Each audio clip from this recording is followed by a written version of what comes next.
Hello and welcome to Comic Island. My name is Arden, and today I am reviewing Empyre X-Men number 4. So, it's new comic book day, although my comic book shop was a little delayed on the DC comics I had ordered, so I only got two of the Marvel books I had ordered, which would be Empyre and what we will be talking about a little later, Wolverine number 4. But for now, we are going to talk about the big finale to Empyre X-Men, my favorite tie-in that I've read so far of Empyre, featuring a lot of really fun energy and a really dynamic plot line, where I and many others thought that like the stuff involving Empyre would more heavily tie into the Krakoan gates, which seems similar to the gates the Katata used.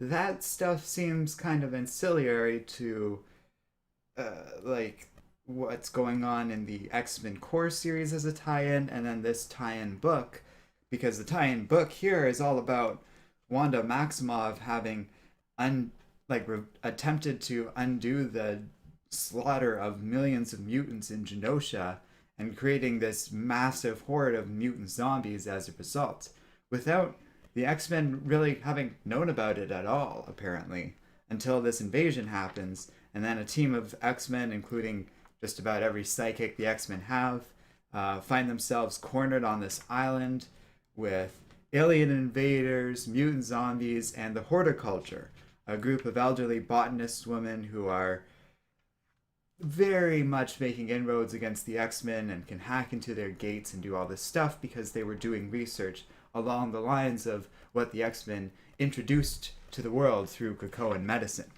So, a lot of complicated stuff going on, but if you're in the know about like even half of it, it's a fun, crazy story so far about mutants squaring off against zombie mutants and alien plant people and old lady botanists with like pheromones they can use to control the X-Men and the ability to just decimate alien plant forces. A very suspicious account saying this is not Yoda says hello and thank you, Yoda. I mean, not Yoda. Um, Welcome to the stream, everybody. We got quite a few people here. So, that's pretty much everything that's happened so far. Um, but in the wider tie-in, we have a lot of, just going into this series. But this specific issue was written by Jonathan Hickman, Jorge Mignola, and Lucas Vernick do the penciling. Adriano Di Benedetto and Lucas Vernick also does the lettering too. Nolan Woodard and Rachel Rosenberg do coloring, and Clayton Cowell does the lettering. Overall, they do a great job at this book. This is a unique tie-in too, in that it includes just about every name across the X-Men line of comics working on different issues of this book, and yet it all came together in a pretty seamless story. This fourth issue is very different. Hi Tevia, thanks for joining us. I agree this finale was a lot of fun, even if it was very different from the first three issues in terms of how it was fun. I'll get into the specifics of it in a bit, but for now I'm kind of avoiding spoilers just to give a sort of spoiler-free review. But on the whole, I would definitely recommend it because it's got great artwork. Like I said, it's just sort of this amalgamation of all the different X-Men writers really coming together to show how strong a tie-in they can make to a random story otherwise not really affiliated with the X-Men. And I think these four books speak to the strength the X-Men books can have these days. It really impressed me on the whole, and I would recommend number 4 as much as I have the others. It's absolutely my favorite Empyre tie-in so far. Now, this is not Yoda, and Chad is saying, this is Yoda in disguise. No one can tell it's me because of the sunglasses. My name is also very misleading. Well, I called it. Tevio is saying, as a tie-in to Empyre, it didn't really feel like a tie-in. It felt more like a Hickman X-Men story, which I was fine with, is what Tevia says. In fact, he actually did his review on his channel, and it was really interesting. Well, there you go. You guys can actually easily check out Tevia's video by just clicking his name in chat there. That includes people watching this video later. Anyways, I agree with what he's saying, though. It's not super involved with Empyre. They're pretty much just a small part of the story, but using that as a little foothold to kind of tell this story about Genosha was interesting and has implications far beyond Empyre. Well, thank you for joining us. Not Yoda, but actually Yoda. It's always interesting the people that play around with their YouTube usernames and stuff. I've kept mine the same for years. Not just Comic Islands, but my personal one too. But whatever, I don't judge. uh, Anyways, so that's it for pretty much my spoiler-free review. Let's kind of go through what happens, and then I'll get into some more thoughts about it overall. Because we start off flashing back to the events of the first Empyre X-Men book, where Scarlet Witch is surrounded by the zombie horde she's just created. She is easily able to escape it, but realizes what she's done and goes back to Doctor Strange. There's a great scene that's just so fun because it repeats artwork, which is rarely used in an effective way in comics. Often it's kind of lazy, but it's perfect here because Scarlet Witch is describing to Doctor Strange what she does, and each time he's taking a shot. So she says, first I got the eye from Alec Raw. He takes a shot and goes, oh god. Then he pours himself a new shot while she says, then Tri-Crown from the Chaos Godhead named, and Doctor Strange takes another shot. It's the exact same panel, but it's funny. There's slight modifications each time, but they're clearly just reusing the artwork each time. And he says, what were you thinking? And then they do rule of three. And it focused through the root of the world tree. You're a damn fool, woman. And it perfectly sets up this scene. A huge chunk of this book is actually devoted to this flashback to Doctor Strange and Wanda kind of dealing with this fallout. And they do. They go around and get all these different magical artifacts to basically counteract the spell. It's difficult to unring the bell, as Doctor Strange puts it, which is a callback to the first book. But they are able to make it so that when the spell runs out in 30 days, all the zombies will dissipate, which is a pretty good solution. And then they leave, which actually explains very effectively why Wanda is so involved in this tie-in here, but is also doing stuff in Empyre X-Men right now. Empyre Avengers right now. Ian Charles, thanks for joining us, says, after reading this, I really hope the X-Men find out about Wanda, and on a side note, the mutant that took out the giant monster, that brings up a lot of questions. Okay, I'll talk about that second part of your comment a little later, but I did want to talk about that Wanda thing, and now's as good a time as to talk about that as any while we're on this scene.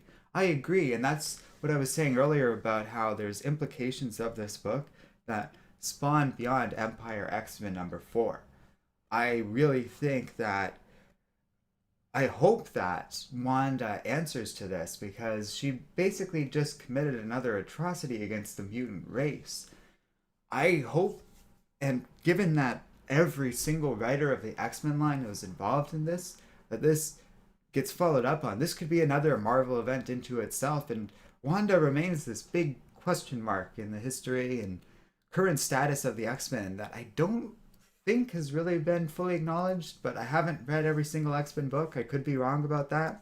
If I am, please let me know in chat and I'll have to check out that book, I guess. But it really feels like this is unanswered, and I don't really think the X-Men know this yet, though there are a million ways they can find out. And I think an undertone in all of this scene, this content between Scarlet Witch and Doctor Strange in this book, is kind of that they're covering it up from the rest of the X-Men.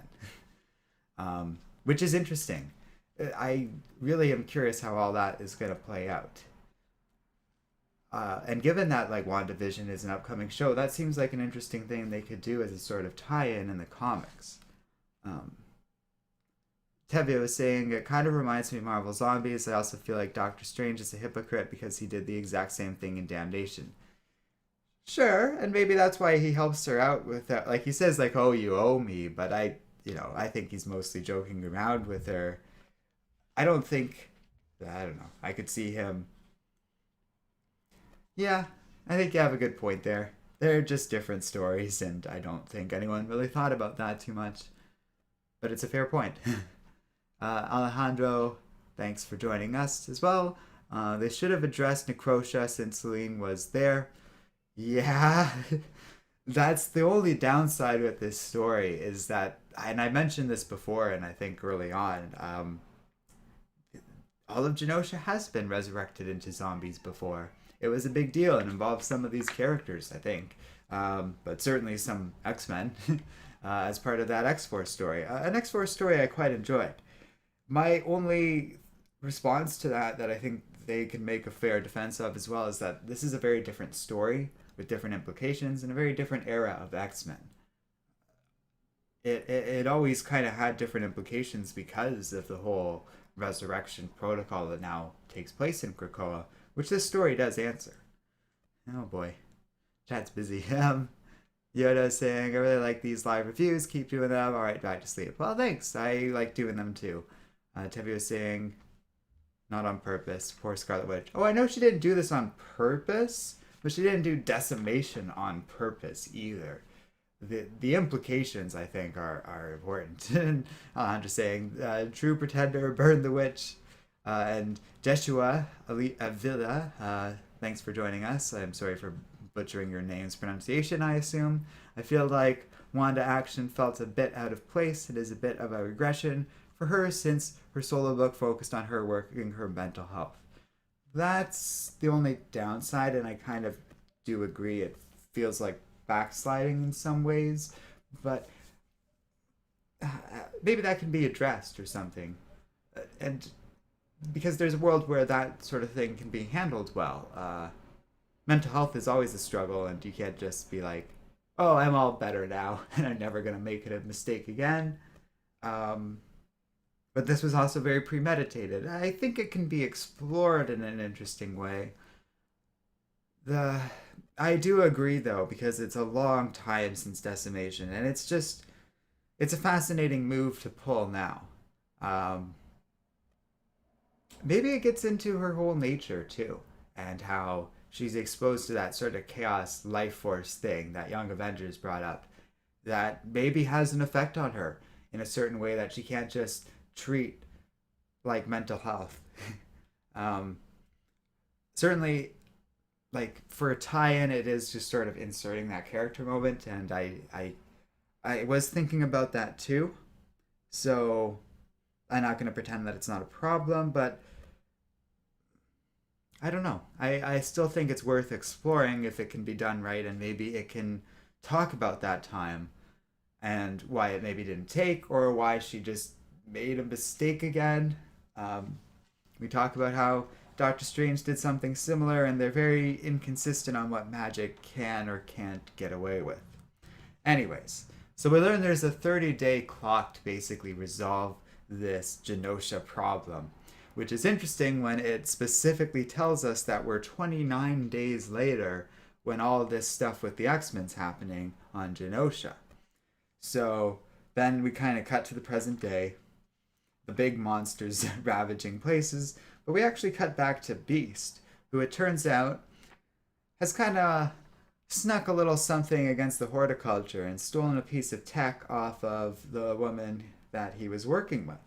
He talks about the ethics of that and how he respects them, but, they very much have been making aggressive moves against the X-Men, and this little moment from Beast, compared to some of the other more questionable things he's done in recent memory, felt very justified and almost cathartic. And he uses their tech to make himself a sort of little armor, and comes with someone else in tow.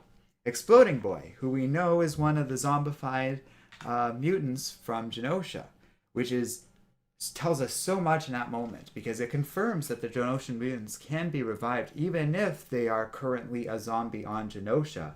It gets into the whole thing about X Factor wanting to confirm kills and stuff like this not going on, but it proves very useful now, because then, and this part is so cool, because, where every issue up until now has just been like chaos and this relentless manic energy, this stuff gets into like pages and pages of a conversation between zombified Exploding Boy and living Exploding Boy, who just sort of like talk about how living Exploding Boy has been thriving on Krakoa, and Exploding Boy's just been the zombie, and he's like fast. Like he talks about how the living versions had his first kiss, and has just been doing all this cool stuff on Krakoa.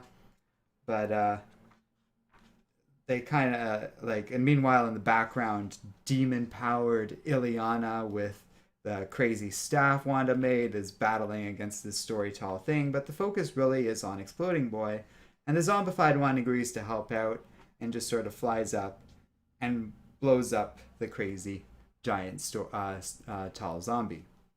Tevi was saying, I wonder who's Exploding Boy. I still wonder. Well, I think he was just some random like mutant who died on Genosha, one of millions. And so that gets resolved. But then there's still the demon-powered Illana who's like just claimed all of Genosha for herself. And she starts like pointing to random mutants and being like, "You're my servant, and you're my servant." And then we learn that it hits the 30-day mark, and her powers instantly dissipate. She goes back to normal, and it's like just sort of instantly calms down, but does say, "I regret nothing," and that just sort of closes out Ileana's awesome little run in this particular tie-in. Tevi was saying, I still wonder who's Exploding Boy. I already said that. But because I never heard of him before because he's fun, I think he was just introduced in this. If he's from before, he's some random mutant I never heard of either. But it was a great little bit of character work for him. And it's really interesting contrast because issue 4 is very character driven and focused on dialogue, whereas every other book in this tie-in so far has been pure action. And then we get a great little bit of narration talking about Genosha and how they can't forget what they've been through.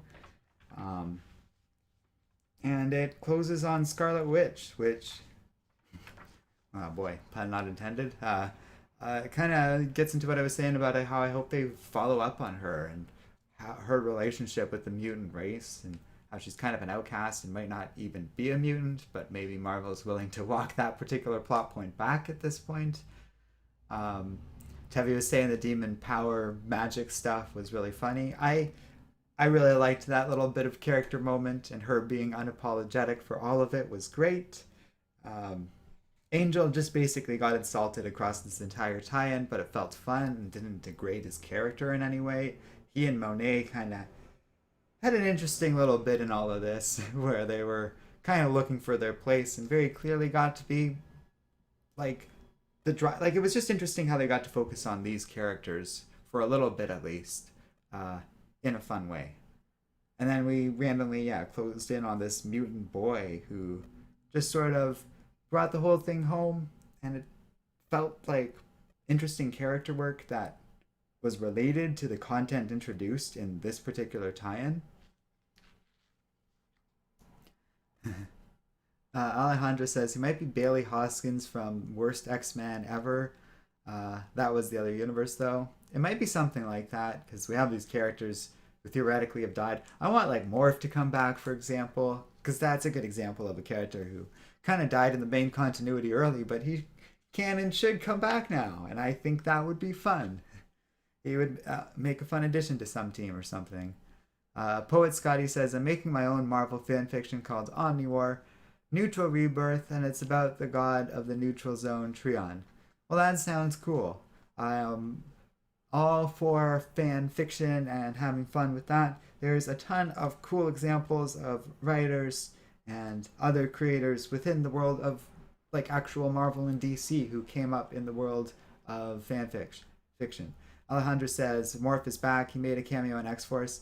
I believe I am familiar with that. I would like him to kind of, take a role in a series or something like that. I thought I saw him in some cameo.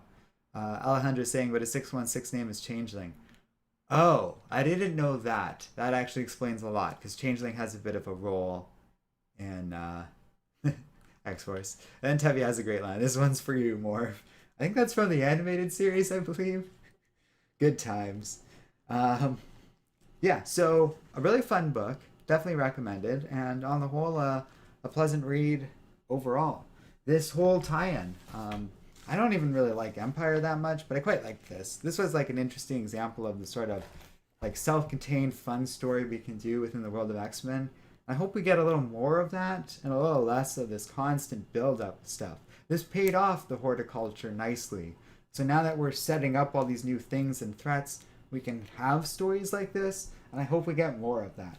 Like we have this big, bloated, like 21-part X of Swords storyline coming up, and maybe that can kind of be the footstep to something more like Empyre that's a little more contained, and we can enjoy stuff that is like kind of a more complete story. I would like that a bit more. I'm not saying that X-Men can't have these bigger, broader things. I'm just saying I would hope that we kind of focus in on all of these things that we introduced. Tevi is saying 21 parts is super overkill. Like I've said a million times now, I really hope that's not like the norm for every single X of Swords book like being like part of the same story. I'm hoping that the different series are kind of relatively standalone and maybe like little kind of self-contained stories like this. And then you can kind of read as much of the 21 parts as you choose to without it being confusing. Fingers crossed, because otherwise it's going to be really long and really bloated, and it might even be good but inaccessible to so many comic book readers because of its size and scale. Jeshua is saying, when are we going to get Children of the Quorum with X-Men? Because I don't trust Xavier. I trust Mystique more. Well, that is interesting. I think Xavier's largely being benevolent, even if he's willing to cross some lines now. But I don't know. There is a sort of creepy attitude to everything with the X-Men these days that I can't quite shake either. And I don't have a good explanation for that. It's concerning, to say the least. Tevia says, I checked in each issue as part of the chapter. Oh, yeah. And the way those preludes are going so far, it certainly seems like it's going in that direction. But I'm hoping that's not entirely the case. Even if they call everything a chapter, it doesn't necessarily mean it's that accurate. And Tevia saying the entire crossover is part of a single chain. Yeah, again, I hope there's a way you can kind of navigate that still without it being so focused. For example, the two preludes, like I said, it does feel like it is building up to one thing, or at least a larger story. But the two preludes that we've reviewed so far are very different. Like Marauders is all about Kitty Pryde, while the X-Force book's all about like kind of the Russian angle and Colossus's role in it. So those seem like completely different focuses in terms of story, given how separate those characters are at this time. So we'll have to see. But we still got another X-Men book to talk about, and one that doesn't seem super X of Swords heavy. We're going to talk about Wolverine #4. Get some vampires and Omega Red going on. So stay tuned for that. I might be able to sneak that in today. We'll see. I'm going to go try and set that up right now so that we can do that, actually. So thanks for watching and participating, everyone in chat. That was great. Tevi was saying, I'm still hoping for Laura, all new Wolverine to return. Yeah. Why not get Tom Taylor to come back in that series? He's got like a whole new fodder of different content to do. Why not? We got a million other X-Men books going. I don't know if Tom Taylor is exclusive with DC at the moment. Alejandra's saying no Cable. I have to catch up on Cable. For now, we're going to go with these two to give me a little bit of space to catch up on some more things in general. But because I'm still an issue behind on Cable and a few other pretty cool Marvel books that were released. That being said, I still have to go back to the comic book store tomorrow. So maybe just for you, Alejandro, I'll pick up those 2 issues of Cable and something else while I'm there. So stay tuned for that. I am going to try and quickly set up a stream for Wolverine, or it's getting a little late, so we'll see. Maybe I'll just save that for tomorrow. But either way, that's up next. Thanks for watching, guys, and we'll see you next time here on Comic Island.